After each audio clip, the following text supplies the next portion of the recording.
시청자 여러분 안녕하십니까. 이번에 뚝떨TV에게 많은 것을 배운 리버라고 합니다. 오늘 다룰 주제는 화교 카르텔이 어떻게 대한민국 지배계층들을 잠식했는지에 대해서 다뤄볼 건데요. 제가 해당 주제를 잘 알게 된 계기가 바로 뚝떨TV님의 영상 덕분이었어요. 그래서 이분께서 여러분께 오늘 알려드릴 시간이 될 것입니다. 자, 그럼 시작하겠습니다. 먼저 이분이 자료를 보내주면서 저희에게 말씀하시길 대한민국에는 화교가 65만 명이 있다고 해요. 근데 놀라운 점이 뭔지 아세요? 이 65만 명 중 무려 27%가 의학업에서 종사하는 사람들이래요. 의학업이란 참고로 의사, 한의사, 그리고 약사입니다.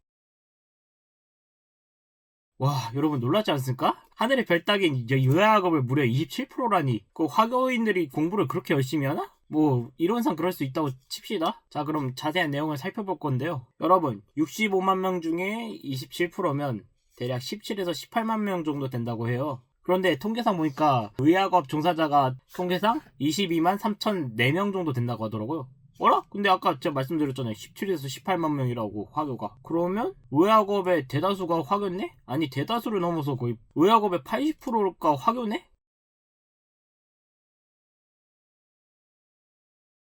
이거 어떻게 된 일이지? 자, 지금부터 이것에 대해서 살펴볼 예정인데요. 우선 이쪽에서 일을 하려면 당연히 대학부터 나와야겠죠? 그런데 뚝떨TV님이 조사한 바에 의하면 대학 입시 제도를 살펴보니 아주 놀라운 결과가 나왔습니다. 우선 일반 학생들이 수시를 모집하기 전에 미리 글로벌 인재형 수시를 먼저 모집한다고 하더라고요. 심지어 이 글로벌 인재형은 일반 수시 모집 요강에는 존재하지도 않는다고 합니다. 정확히는 글로벌 인재형 2를 통해서 지원을 넣을 수 있는 건데요.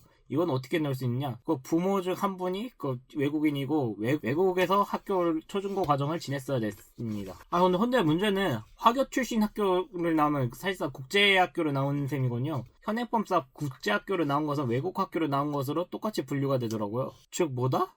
한국에서 살고 있는 화교들이 즉 국제학교를 다녔다는 이유만으로 글로벌 인재형의 원서를 넣을 수 있는 자격이 되는 거예요. 물론 재미동포들이 한국에 들어와서 글로벌 전형으로 또 원서를 넣게 되면 아마 이분들이 화교들보다 더 유리할 겁니다. 근데 재미동포들은 해외에 있는 더 좋은 의대를 가지고 굳이 한국까지 올 이유가 없잖아요. 그러니까 사실상 글로벌 인재형 2를 이용하는 외국인은 화교들이다라고 저희가 볼 수 있습니다. 왜냐하면 화교는 한국에서 나고 자랐기 때문에 한국에서 학교를 다녀야 쉽게 대학을 갈 수 있거든요. 특히 의대는 더 그렇다고 해요. 근데 이런 글로벌 인재형 수시를 모집하다 보면 대략 정원이 몇 명 정도 되는지는 알려줘야 되잖아요. 근데 이상하게 글로벌 인재형 2에서는 지원자 수 및 몇 명을 뽑는지 알려주지도 않는다고 하더라고요. 이게 돌려서 말하면 뭐겠어요? 학교 측에서 마음대로 할 수 있다. 이렇게 해석이 될 수 있습니다. 그리고 이것을 마음대로 했다고 가정했을 시에, 즉 이론상으로 봤을 때 학교들을 충분히 다 받아내고 난 뒤에 남은 자리를 한국인한테 배정한다고 볼 수 있습니다. 이론상 그런데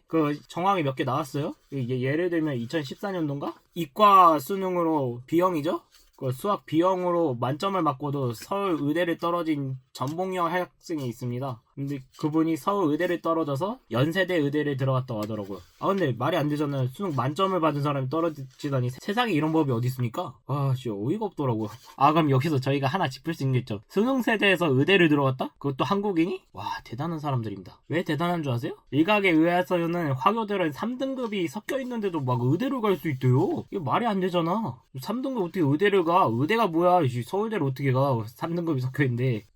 이런 현실 보면서 윤석열 대통령이 왜 무리하게 의대 증원을 하려고 했는지 이제 알겠습니다. 이제 요즘 따라 제 윤석열 대통령 비판했던 과거가 연전 연패하고 있어요. 역시 대통령님은 저보다 훨씬 더 많은 걸 아시고 저보다 통찰력과 해안이 훨씬 넓으십니다. 인정하겠습니다. 우리 윤 대통령님 짱. 막말로 의사수 자체는 충분하겠죠, 당연히. 근데 의사수가 충분하면 뭐예요? 그중 80%가 외국인이고 걔네들이 심지어 중국 출신인데 일본이나 미국 출신이어도 80%가 외국인이 의사면 이거 심각한 거예요. 대한민국의 생명권을 그들 손에 쥐락펴락 할 수 있다는 소린데 여러분은 앞을 자유도 없을 만약 중국이랑 격렬하게 전쟁하는 시기 오는 순간 왜 걔네들은 치료하면서 죽여버릴 거거든요. 특히 우파는 더 심하게 죽이겠지. 한국인 의사를 아주 잘 찾아야 될 겁니다, 저흰. 티어 2, 3천 명 늘려서 문제라고? 아니, 티어 1만 명 늘려야 돼요. 그렇게 해야 5년 내로 복구가 돼요, 의료 시스템이. 지금 의료 시스템은 아무리 좋다고 찬사를 해봤자 있으나 마나입니다. 편리하고 좋으면 뭐해. 안보적으로 위기가 오고 중국이랑 척지는 순간 그것은 우리를 위협하는 공포가 되는데, 이런 의료 체계는 오래 유지하면 안 됩니다. 윤석열 대통령이 맞았어요. 어떡하지? 만약 윤석열 대통령 복귀하고 부정선거 척결하잖아요. 그러면 이 화교 의사들은 대한민국 국적 없으면 다 내쫓아야 됩니다. 말이 안 돼요. 그리고 저희가 동맹국으로부터 의사를 최대한 수입해야 됩니다. 동맹국이 안 되면 약간 동남아 쪽에서라도 수입을 해야 됩니다. 그렇게 해도 의사 수는 매우 부족할 거예요. 에휴, 미치겠다 진짜.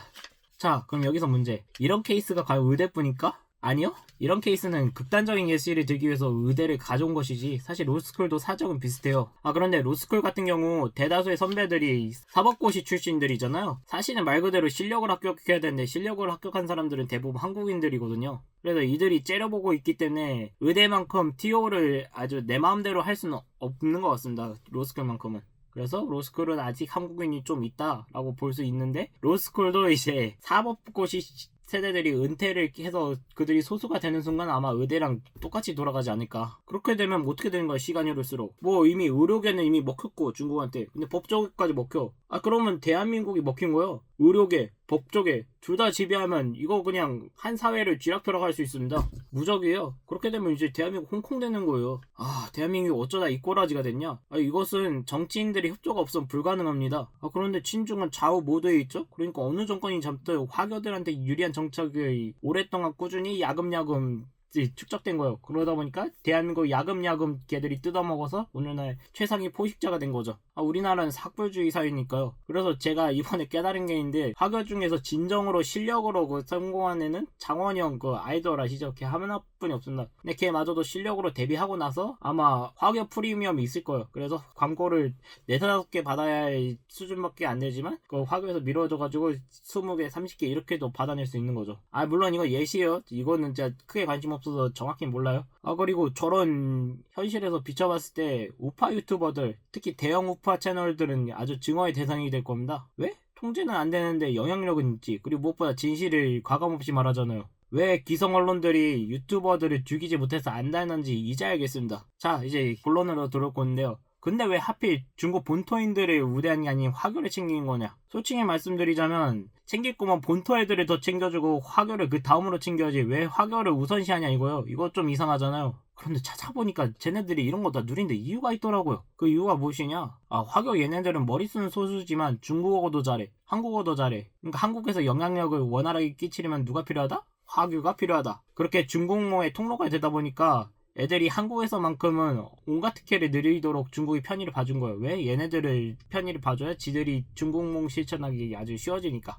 얘들이 말이죠, 대중국 투자도 견인하고 친중국스러운 제도도 만드는데 아주 혁혁한 공을 세웠어요. 그래서 중국 공산당은 얘들한테 보상으로 한국의 지배계층이 될 수 있도록 여러가지 편의를 봐준 거죠. 지배계층이 뭐겠어요? 좋은 내용 쉽게 들어갈 수 있게 해주면 그게 지배계층 하게 해주는 거죠. 다음에 유튜브나 연예인처럼 예외도 있지만, 아니다, 연예인도 화교 많을걸요? 전 개인적으로 많다고 봅니다. 그리고 그렇게 화교들이 중국의 배경을 이용해서 부귀영화를 누리다 보니 얘들이 한국한테 충성한다? 아니지. 중국한테 충성을 한다. 그리고 중국한테 충성한다는 건 그 나라를 팔아먹는다는 소리예요. 물론 저희 한민족 기준에서 그렇죠. 그리고 쟤들이 얻는 혜택이 입시, 티오 이런 것뿐만이 아니에요. 그 외에도 기타 등등 혜택이 어마무시해요. 쟤네들은 그래서 애 키우기도 쉽고요. 애 키우기가 쉽다 보니 대한민국 한국인들은 출산율이 거의 0명대인데 쟤네들은 애를 많이 낳더라고요. 왜?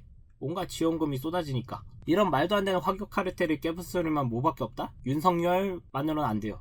윤석열과 트럼프의 공저 외에는 답이 없습니다. 그것도 지금부터 해나가야 돼요. 아주 빠르게. 윤석열과 트럼프가 공조를 한다고 해도 이게 100% 된다는 보장은 없어요. 왜? 한국은 중국이랑 너무 가까워서 한국에서만큼은 중국의 영향력이 미국보다 더 셀 수도 있다고 좀 봅니다, 개인적으로. 그렇지만 이게 최선이니까 저희가 추구해야 될 것은 자나깨나 탄핵무효 주가뽑기입니다. 당연히 톡방도 해야 되겠죠? 시청자 여러분, 사실 저는 이런 디테일한 주제는 잘 못 다뤄요. 왜냐면 저런 사람이 그 영상에서 다 편집해서 그렇지 상당히 공 같은 부분이 많거든요. 실수도 많이 하고. 그래서 사소해 보이는 부분들은 놓치거나 잊어버리기 십상인데, 근데 이번 화교 카르텔 주제만큼은 디테일하면서도 굉장히 중요한 주제인 것 같아서 한번 다뤄봤습니다. 그래서 더 자세한 내용을 원한다면 여러분 뚝돌TV 구독, 좋아요 눌러주시고 해당 채널에서 화교 관련 영상들 정주행 부탁드리겠습니다. 그리고 영상을 마치기 전 제가 한 가지 공지를 하겠습니다. 제가 대한민국에서 이런 현실에 가장 분노할 집단이 어딘지 생각을 해봤거든요. 근데 고민해본 결과 대치동 어머니들이랑 학생들이라는 결론이 나왔어요. 아니, 그분들은 밤낮을 오로지 입시를 위해서 힘쓰시는 분들인데 예산도 어마어마하게 쏟아붓고, 그쵸? 아니, 그들이 먹을 수 있는 자리가 학교들이 먹고 남은 음식 부스러기 수준이라니 이런 현실을 그들이 받아들일 수 있을까요? 그래서 전 그들에게 현실과 진실을 직시시키기 위해서 1인 시위를 기획하게 되었습니다. 총 2번 진행할 건데요. 수요일입니다. 수요일 점심때는 어머니들을 타겟으로 삼을 거고요. 저녁에는 공부 열심히 하는 학생들을 대상으로 하게 될 예정이에요. 그럼 수요일날 뵙겠습니다. 라이브 방송 많이 참여해주세요. 이상 영상 마치겠습니다. 지금까지 리버트였습니다.